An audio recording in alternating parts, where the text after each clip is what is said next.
गंवार पति आज के दौर के लड़के और लड़कियों के लिए एक बहुत खूबसूरत कहानी। गंवार एक लड़की जिसका नाम नीलू था की शादी उसकी मर्जी के खिलाफ एक सीधे साधे लड़के से की जाती है जिसके घर में एक माँ के अलावा कोई नहीं है। दहेज में लड़के को बहुत सारे उपहार और पैसे मिले होते हैं। नीलू किसी और लड़के से बेहद प्यार करती थी और लड़का भी। अब शादी होकर नीलू अपने ससुराल आ गई। रात के 9 बज रहे थे। लड़का खाना लेकर कमरे में पहुंचा और बोला, खाना खा लीजिए। तभी दुल्हन नीलू अपने पति से सवाल पूछती है। एक पत्नी की बिना मर्जी के पति उसे हाथ लगाए तो उसे बलात्कार कहते हैं या हक? पति कहता है, आपको इतनी दूर की सोचने की जरूरत नहीं है, हम सिर्फ आपको शुभ रात्रि कहने आए थे, कह के कमरे से निकल जाता है। नीलू मन मारकर रह जाती है क्योंकि नीलू चाहती थी कि झगड़ा हो ताकि मैं इस गंवार से पीछा छुड़ा सकूं। तो नीलू घर का कोई भी काम नहीं करती मगर दिन भर ऑनलाइन रहती, ना जाने किस किस से बातें करती रहती। मगर उधर लड़के की माँ बिना शिकायत के दिन भर चूल्हा चौका से लेकर घर का सारा काम करती मगर हर पल अपने होठों पर मुस्कुराहट लेकर फिरती।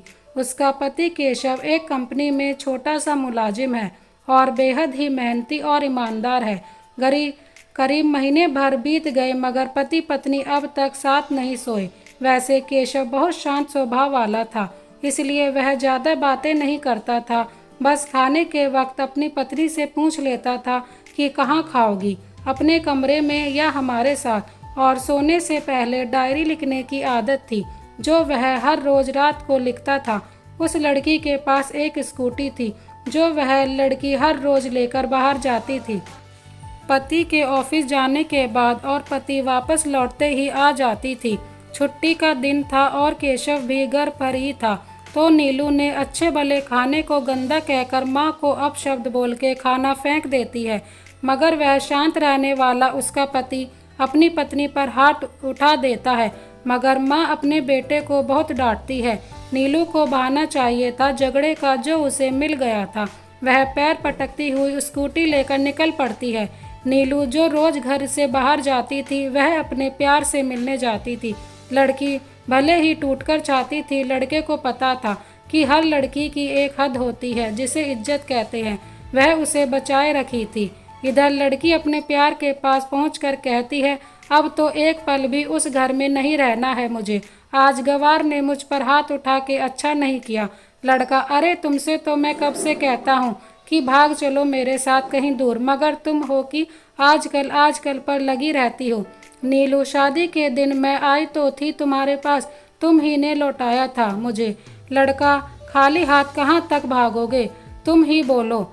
मैंने तो कहा था कि कुछ पैसे और गहने साथ ले लो, पर तुम तो खाली हाथ आई थी। आखिर दूर एक नई जगह में जिंदगी सिरे से शुरू करने के लिए पैसे तो चाहिए थे ना नीलू। तुम्हारे और मेरे प्यार के बारे में जानकर घर वालों ने बैंक के पासबुक, एटीएम और मेरे गहने तक रख लिए थे, तो मैं क्या लाती अपने साथ। हम दोनों मेहनत कर कर कमा भी तो सकते थे। लड़का, चालाक इंसान पहले सोचता है और फिर काम करता है। खाली हाथ भागते तो यह इश्क का भूत 2-4 दिन में ही उतर जाता। और जब भी तुम्हें छूना चाहता हूँ, तुम्हारे बहुत नखरे हैं, तुम्हारे बस कहती हो शादी के बाद। लड़की, हाँ शादी के बाद ही अच्छा होता है, यह सब तुम्हारा तो है। शादी करके भी आज तक उस गंवार के साथ सो ना सकी क्योंकि तुम्हें ही अपना पति मान चुकी हूँ। बस तुम्हारे नाम का सिंदूर लगाना बाकी है, बस वह लगा दो, सब कुछ तुम अपनी मर्जी से करना। लड़का कहता है, ठीक है मैं तैयार हूँ, मगर इस बार कुछ पैसे जरूर साथ लेके आना। यह मत सोचना कि हम दौलत से प्यार करते हैं, हम सिर्फ आपसे प्यार करते हैं। बस कुछ छोटे मोटे बिजनेस के लिए पैसे चाहिए। लड़की कहती है, उस गंवार के पास कहाँ है पैसा, मेरे बाप से 3 लाख रुपया और मारुति कार ली है, बस कुछ गहने हैं वह लेकर आऊँगी आज। लड़का लड़की को होटल का पता देकर चला जाता है। लड़की घर आकर फिर से लड़ाई करती है मगर अफसोस वह अकेली चिल्लाती रहती है, उससे लड़ने वाला कोई नहीं था। रात 8 बजे लड़के का मैसेज आता है व्हाट्सएप पर कि कब आ रही हो।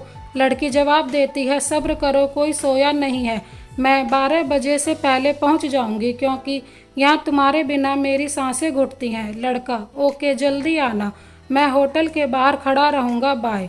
नीलू अपने पति को बोल देती है, मुझे खाना नहीं चाहिए, मैंने बाहर खा लिया है, इसलिए मुझे कोई परेशान ना करे। इतना कहकर दरवाजा बंद करके अंदर आती है। तभी पति बोलता है कि वह अलमारी से मेरी डायरी दे दो, फिर बंद करना दरवाज़ा, हम परेशान नहीं करेंगे। नीलू दरवाज़ा खोले बिना कहती है कि चाबियां दो अलमारी की। पति कहता है, तुम्हारे बिस्तर के पैरों तले है चाबी। मगर नीलू दरवाज़ा नहीं खोलती बल्कि ज़ोर ज़ोर से गाना सुनने लगती है। पति कुछ देर दरवाज़ा पीटता है, फिर हार कर लौट जाता है। नीलू ने बड़े ज़ोर से गाना बजा रखा था। फिर वह अलमारी खोलकर देखती है तो उसने पहली बार खोली थी क्योंकि वह अपना सामान अलग अलमारी में रखती थी। अलमारी खोलते ही हैरान रह जाती है। अलमारी में उसके अपने पासबुक और एटीएम कार्ड थे जो उसके घर वालों ने छीन कर रखे थे। खोलकर चेक किया तो उसमें वह पैसे भी ऐड थे जो दहेज में लड़के को मिले थे और बहुत सारे गहने भी जो एक पेपर के साथ थे और उसकी वसीयत नीलू के नाम थी। नीलू बेहद हैरान और परेशान थी।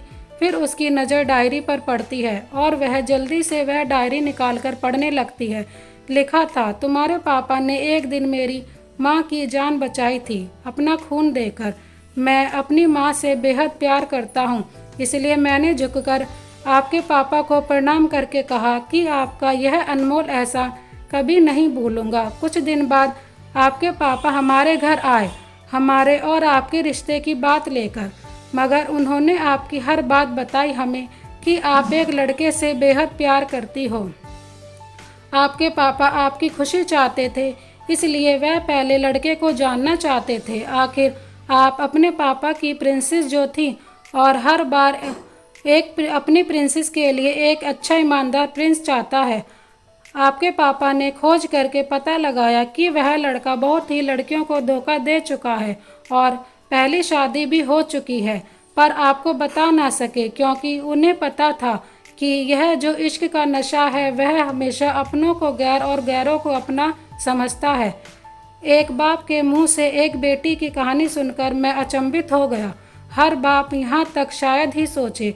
मुझे यकीन हो गया था एक अच्छा पति होने का सम्मान मिले ना मिले, मगर एक दामाद होने की इज्जत मैं हमेशा पा सकता हूँ। मुझे दहेज में मिले सारे पैसे मैंने तुम्हारे अकाउंट में कर दिए हैं और तुम्हारे घर से मिली गाड़ी आज भी तुम्हारे घर पर है, जो मैंने इसलिए भेजी ताकि जब तुम्हें मुझसे प्यार हो जाए तो साथ चलेंगे कहीं दूर घूमने। दहेज के नाम से नफरत है मुझे क्योंकि मैंने इस दहेज में अपनी बहन और बाप को खोया है। मेरे बाप के अंतिम शब्द भी यही थे कि किसी भी बेटी के बाप से 1 रुपया ना लेना, मर्द हो तो कमा कर खिलाना, तुम आज़ाद हो, कहीं भी जा सकती हो। डायरी के बीच के पन्नों पर तलाक के पेपर हैं जहां मैंने पहले ही साइन कर दिया है। जब तुम्हें लगे कि अब इस गंवार के साथ नहीं रहना है तो साइन करके कहीं भी अपनी सारी चीज़ें लेकर जा सकती हो। लड़की हैरान थी, परेशान थी। ना चाहते हुए भी गंवार के शब्दों ने दिल को छुआ था। ना चाहते हुए भी गंवार के अनदेखे प्यार को महसूस करके पलकें नम हुई थी। आगे लिखा था, मैंने तुम्हें इसलिए मारा क्योंकि आपने माँ को गाली दी और जो बेटा खुद के आगे माँ की बेइज्जती होते सहन कर जाए फिर वह बेटा कैसा। कल आपके भी बच्चे होंगे, चाहे किसी के भी साथ हो, तब आपको महसूस होगी माँ की महानता और प्यार। आपको दुल्हन बनाकर हम सफ़र बनाने लाया हूँ, ज़बरदस्ती करने के लिए नहीं। आपसे आपकी हर गुस्ताखी का बदला हम शिद्दत से लेंगे। अगर आप मेरी हुई तो बेपनाह मोहब्बत करके और किसी और की हुई तो आपके हक में दुआएं मांग के। लड़की का फ़ोन बज रहा था जो वाइब्रेशन मोड पर था। लड़की अब दुल्हन बन चुकी थी। पलकों से आंसू गिर रहे थे। सिसकते हुए मोबाइल से पहले सिम निकाल के तोड़ा, फिर सारा सामान जैसा था वैसे रख के ना जाने कब सो गई पता नहीं चला। सुबह देर से जागी, तब तक गंवार ऑफिस जा चुका था। पहले नहा धोकर साड़ी पहनी, लंबी सी सिंदूर लगाया अपनी मांग में, फिर मंगलसूत्र, जबकि पहले एक टीकी जैसी साइड पे सिंदूर लगाती थी ताकि कोई लड़का ध्यान ना दे, मगर आज 10 किलोमीटर से भी दिखाई दे। लंबी और गाढ़ी सिंदूर थी। दुल्हन ने फिर किचन में जाके सासू माँ को ज़बरदस्ती कमरे में लेकर तैयार होने को कहती है और अपने गंवार पति के लिए थोड़ी नमकीन, थोड़ा हलवा और थोड़ी चाय बनाकर अपनी स्कूटी पर सासू माँ को ज़बरदस्ती बिठाकर, जबकि सासू माँ को कुछ पता ही नहीं था कि बहू उनको आज कहाँ ले जा रही है, बस बैठ जाती है। रास्ते में सासू माँ से पति के ऑफिस का रास्ता पूछकर ऑफिस पहुँच जाती है। पति हैरान रह जाता है पत्नी को इस हालत में देखकर। पति कहता है, सब ठीक तो है ना माँ? मगर माँ बोलती उससे पहले पत्नी गले लगकर बोलती है, अब सब ठीक है, I love you for ever. Office के लोग सभी खड़े हो जाते हैं तो दुल्हन कहती है कि मैं इनकी धर्म पत्नी हूँ, वनवास गई थी, सुबह लौटी हूँ। अब 1 महीने तक मेरे पति ऑफिस में दिखाई नहीं देंगे क्योंकि हम लंबी छुट्टी पर जा रहे हैं साथ साथ। पति कहता है, पागल हो? दुल्हन कहती है, पागल आपकी सादगी और भोलेपन ने बनाया है। सभी लोग तालियां बजाते हैं और दुल्हन फिर से लिपट जाती है अपने गंवार पति से, जहां से वह कभी छूटना नहीं चाहती। बड़े कड़े फैसले होते हैं कभी कभी हमारे अपनों के, मगर हम समझ नहीं पाते कि हमारे अपने हमारी फिक्र खुद से ज़्यादा क्यों करते हैं। माँ बाप के फैसलों का हमेशा सम्मान करना चाहिए क्योंकि माँ बाप ही ऐसे 2 शख्स हैं जो इस दुनियादारी से भी ज़्यादा हमसे प्यार करते हैं और हमारी भलाई चाहते हैं। कभी भी अपने माँ बाप के फैसलों पर संदेह नहीं करना चाहिए क्योंकि वह हमारे लिए कभी गलत नहीं सोच सकते। Thank you so much. ये कहानी आपको कैसी लगी कमेंट बॉक्स में ज़रूर बताएं। इसी तरह की कहानी देखने के लिए हमारे चैनल को सब्सक्राइब कर बेल आइकन को प्रेस कर दें। Thank you so much. Vande Mataram.